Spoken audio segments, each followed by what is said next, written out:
Take you, the National Aquarium. Buy tickets at aqua.org. Good morning, America. As we come on the air this morning, a defining moment for President Trump after legal blows from two close associates. His former personal lawyer, Michael Cohen, pleading guilty to campaign finance felonies, saying he paid hush money to Stormy Daniels and Karen McDougal to influence the 2016 campaign at the direction of candidate Trump, implicating Mr. Trump in a federal crime. As former campaign chair Paul Manafort convicted in the first trial by the special counsel. We're going to break it all down with Michael Cohen's attorney and our political and legal experts. A lot to unpack on this Wednesday morning. Also, we have sad news from Iowa for that missing college student. A tragic ending in that month-long search. The body of Molly Tibbetts has been found. What we know about the man taken into custody after confessing to the killing of the 20-year-old girl and leading investigators to the spot where she was discovered. Authorities saying he was in the country illegally. We'll have the very latest this morning. And this morning, an ABC News exclusive one-on-one with Ariana Grande. The pop star revealing how she overcame the horror of that Manchester concert bombing and returned to the stage with the help of her fans. Plus the story behind her inspiring new music and how she found her soulmate. That's coming up this morning, only on GMA. We will hear her sing as well, but let's get right to our top story, that double legal blow for President Trump. His former campaign chair, Paul Manafort, convicted on bank and tax fraud charges just minutes after Michael Cohen pleaded guilty in federal court to campaign finance crimes that he says he committed at the direction of candidate Trump. A bombshell claim, and that's where we begin with ABC's chief national correspondent, Tom Yamas. Good morning, Tom. George, good morning to you. A stunning day in court. Michael Cohen used to profess his loyalty to President Trump, but that loyalty melted under legal pressure. Cohen worked to shield the president from any type of trouble, now pointing the finger right at him. This morning, Michael Cohen, the president's longtime personal attorney and fixer, facing prison time, leaving federal court on Tuesday on a $500,000 bond. Michael, what's your message to the president? Cohen, silent outside of court, but inside, telling the judge President Trump, as a candidate, directed him to arrange hush money agreements, saying, "I participated in this conduct for the principal purpose of influencing the election." That admission implicating the president in campaign finance crimes. One of those payments to porn star Stormy Daniels, just 11 days before the election. The president initially claiming he didn't know about the payment. Mr. President, did you know about the $130,000 payment to Stormy Daniels? Then why did Michael? Cohen also admitting to coordinating the $150,000 payoff to former playmate Karen McDougal, which included selling her story of a year-long affair with Mr. Trump to the National Enquirer. Cohen secretly recording a 2016 conversation allegedly discussing this matter with Mr. Trump. When it comes time for the financing, which will be... Listen, what financing? We'll have to pay you, so... I'll pay the cash. No. I got... No. For more than a decade, Cohen was President Trump's right-hand man. I'll do anything to protect Mr. Trump. I'm obviously very loyal and very dedicated to Mr. Trump. But that all changed when Cohen's home office and hotel were raided by the FBI in April. By June, the pressure was mounting. Cohen telling George during an interview, "My wife, my daughter, and my son have my first loyalty and always will. I put family and country first." And after that guilty plea, the president's current legal team saying this: there is no allegation of any wrongdoing against the president in the government's charges against Mr. Cohen. It is clear that, as the prosecutor noted, Mr. Cohen's actions reflect a pattern of lies and dishonesty over a significant period of time. And Michael Cohen also pleading guilty to tax evasion and bank fraud. He faces serious prison time. And the big question, will he cooperate with federal prosecutors, including with the special counsel in the Russia investigation? George? Okay, Tom, thanks very much. Let's take that question now to Michael Cohen's attorney, Lanny Davis. Lanny, thank you for joining us this morning. Is Michael Cohen prepared to tell everything he knows about President Trump to special counsel Robert Mueller and other prosecutors? Yes, 100%. That's the decision he made, and that led to what happened yesterday, and that's why his feelings right now are a mixture of the pain he went through for his family, but relief and liberation that he can now speak completely the truth without the shadow of the potential prosecution hanging over him. In court yesterday, he implicated President Trump in a federal crime. As you know, President Trump's defenders are already attacking Mr. Cohen's credibility. Does he have evidence to support those claims? Let me make 100% clear, the evidence was provided definitively by Donald Trump's lawyers. They wrote the special counsel and said Donald Trump directed Michael Cohen to make these illegal payments. That's not a dispute. It's not about credibility. It's his lawyers in a letter used the word directed. Rudy Giuliani said, don't believe what Trump said on Air Force One. It's not a crime to lie to the American people.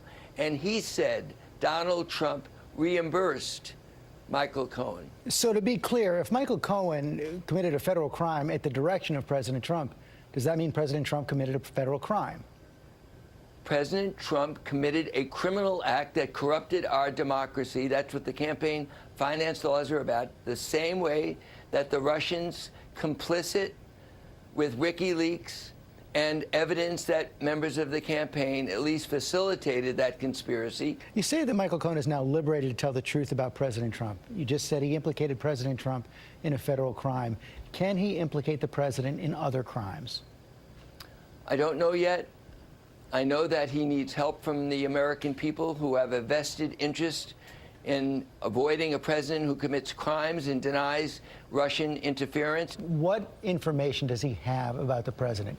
Does he have information about possible collusion with the Russians, the campaign, that would be of interest to Special Counsel Robert Mueller? Well, I've got to be careful talking about what Michael Cohen has shared with me as an attorney. I'm not allowed to do that. But I can tell you it's my observation that what he knows, that he witnessed, will be of interest to the special counsel. That's my opinion. We'll see. Other investigative bodies, including the New York Attorney General? He will tell the truth to everybody who asks him about Mr. Trump. When he retained me, we had long conversations about exactly the issue. Will you tell the truth about Donald Trump after all the years that you were loyal to him and worked for him? His answer was, I want to hit the reset button. He needs help for himself and his family.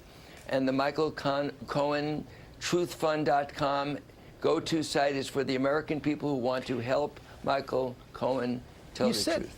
You said he wants to hit the reset button. Rudy Giuliani said that his past actions show a pattern of lies and dishonesty. We heard similar words from the prosecutor yesterday. I think the question for a lot of Americans will be, Michael Cohen lied before. Why should we believe him now? I understand that the man who says truth isn't truth, Rudy Giuliani, has a strange definition of what truth is. But we're not debating anything today. Michael Cohen was directed, according to Donald Trump's lawyers, to do a criminal act. So whatever you attack on Michael Cohen's credibility, you can't attack Donald Trump's lawyers for using the words directed Michael Cohen to do that criminal act. Final question. Would Michael Cohen accept a presidential pardon? Does he want one? He will not and does not want anything from Donald Trump. After working for him all of those years, he came to the recognition that Donald Trump is a president unsuitable to have that office and the powers of that office, which he has abused and which Donald Trump will continue to abuse, perhaps using the pardon power, and Michael Cohen wants no part of that abuse. Lanny Davis, thanks for your time this morning. Thank you. And I would imagine that after hearing that, President Trump not inclined to pardon Michael Cohen. What an end to their relationship, but you addressed that big question. If it was a crime for Cohen, is it a crime for the president? Great interview, George. We want to move now to the other major legal case against someone in President Trump's orbit. His former campaign chairman, Paul Manafort, found guilty on 8 counts, while a mistrial was declared on the 10 remaining counts. And ABC's Chief Justice correspondent Pierre Thomas joins us from Washington. And Pierre, what does this all mean for Manafort?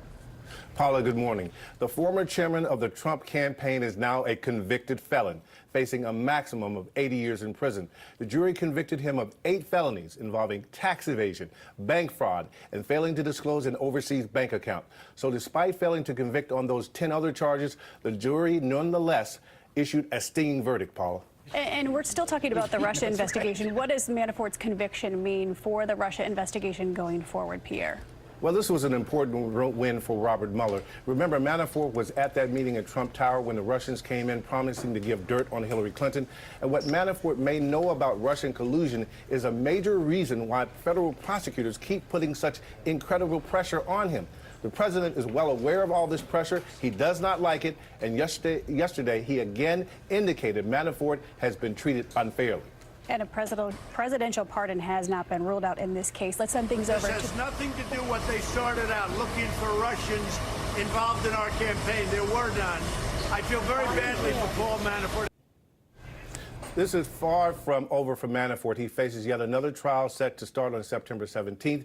And he's sitting down right now in jail on allegations of witness tampering in connection with that upcoming trial, Paula. A swift fall and a presidential pardon has not been ruled out. Pierre, thank you so much for your reporting this morning. George, let's send things to you. Okay, Paula, thanks. Let's bring in our political and legal team. Former U.S. Attorney, former Republican Governor Chris Christie of New Jersey, our senior White House correspondent Cecilia Vega, our chief legal analyst Dan Abrams as well. And Chris, let me begin with you right here. What a day yesterday for President Trump. People comparing it to the summer of 1973 when John Dean went and testified against Richard Nixon. The tapes were discovered. How serious a blow? Well, sure, George, this is not a great day.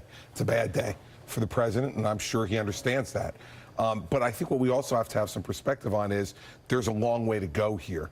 I listened to Lanny Davis's interview that you just did. It was a good interview, but I have to tell you, for Lanny Davis to be sitting there and saying that a guy who defrauded the federal government of $4 million in tax money, committed bank fraud and all the rest, now need the help of the American people, I think is outrageous. That may be, but I mean, we've really never seen before a personal attorney to a president implicating him in a federal crime. No, we have not. And again, what we've got to know is what was the president's motive in directing these payments to be made? Was this pattern in practice that had gone on in other times through the years before he was a candidate, or was this specific to influence the election? And did it influence the election? So those are all questions that we've got to get answered. That will get answered over time. Dan, one thing we didn't see yesterday was a specific charge against President Trump in the charging documents. But we would expect, if he were not the President of the United States, if he were a candidate for Congress or dog catcher, he would likely be the next one indicted. Absolutely. The fact that he is president seems to immunize him, at least for now, from prosecution. But remember, Michael Cohen isn't just saying, I made these payments. He's saying, I made these payments with the intent to influence the election, exactly what Chris is talking about. And by saying that, if he's telling the truth, and the reason he was directed to do that was to influence the election, that's a campaign finance violation. That's against the law. If the president directed him to do that, as Michael Cohen says, that too is against the law, and he would be indicted in any other context. Cecilia, I'm struck by the fact that so far it's now coming up on 7:13 in the morning. We don't have our usual tweet from President Trump this morning. You were at the White House all day yesterday. Quite a different atmosphere from usual. One of the more frenetic days I've had, I think, covering this administration, George, and I know from talking to people here that aides really struggled yesterday to come up with the right response, to come up with a spin on a story that, frankly, is impossible to spin. I'm also told that the president behind the scenes is very frustrated, that he is maintaining when he is talking to aides behind closed doors that narrative that there is no collusion, that this story is about him, is not about him. And really the narrative right now, we heard it from Rudy Giuliani, and we will continue to hear this. Michael Cohen is a liar, and the Manafort case is not about Donald Trump. And Chris Christie, one of the things we're seeing now is it's not only this case in the Southern District. You've got the New York Attorney General looking at the Trump Foundation. You've got Robert Mueller looking at everything having to do with Russia. And now Michael Cohen saying he wants to cooperate. We even saw yesterday Paul Manafort's lawyer saying he's considering all his options. Well, sure. And George, this is what happens. We've been talking about this now for almost a year, that when a special counsel gets put in place with very broad authority, you have no way of knowing where it's going to end. I told you, I've said to the president a number of times, there's no way you can make this shorter, but there's lots of ways you can make it longer. And the conduct here is making it longer. Dan Abrams, final question. What is the biggest legal threat to President Trump right now? Well, look, I think that for him personally, there is no immediate legal threat. The threat to him is political. And the question is going to be, does Robert Mueller put together ultimately, effectively, what is a charging document? But he presents it to Congress, not to a grand jury. not to a jury, as typically would be the case.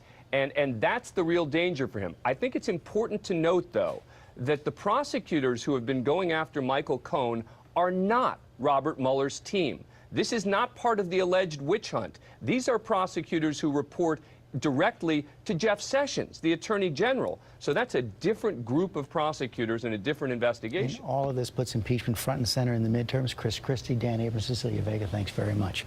Michael? All right, thank you, George. We're going to turn now to that tragic news about the Iowa college student who vanished a month ago. Authorities now say they have found the body of Molly Tibbetts. And this morning, what we know about the suspect taken into custody who was in the country illegally. ABC's Alex Perez has more from Brooklyn, Iowa. Good morning, Alex. Good morning, Michael. The suspect worked on a dairy farm for 4 years. Investigators say it was surveillance video from a resident's home that finally helped them crack this case.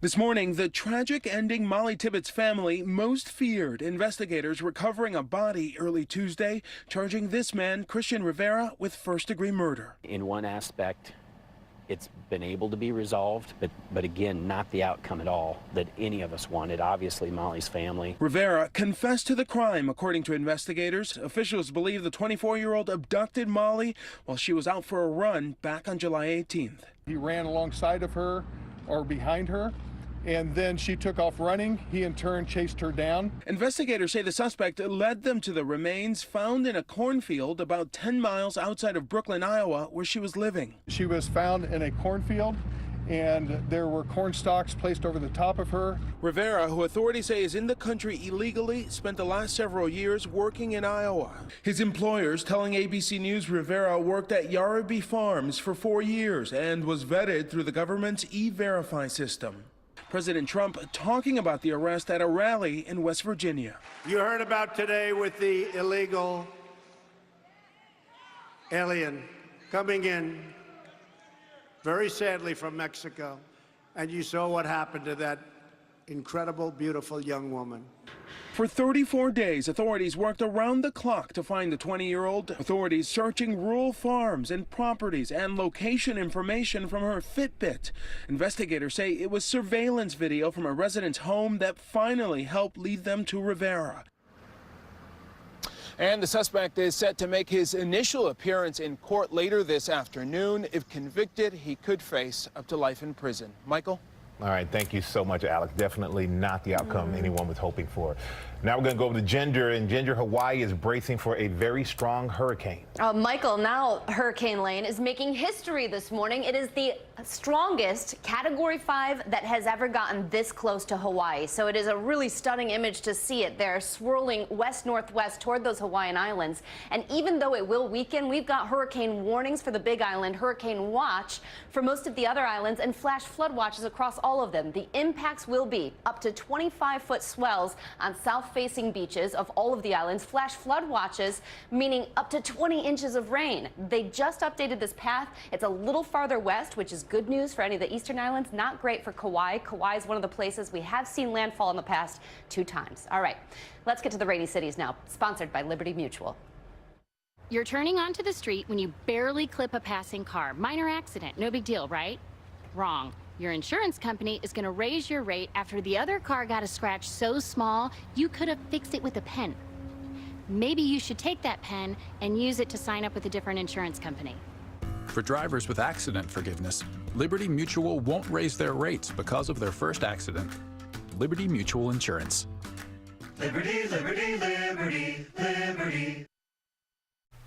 After record rainfall across parts of the area yesterday, we're finally drying out today. Sunglasses out the door this morning. Temperatures in the 70s, upper 70s by 9 o'clock. Your 2 o'clock temperature 85. It'll be breezy through the midday. Can't rule out maybe a little passing shower by 7 o'clock. Lower humidity and dry 81. Big changes tomorrow morning, waking up to temperatures in the 50s and 60s, sunny and very comfortable to round out the work week.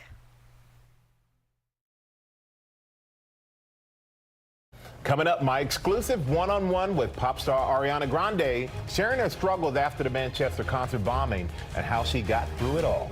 And actress Asia Argento firing back after those reports she paid off a former co-star that accused her of sexual assault. New details on what she may have told her friend this morning.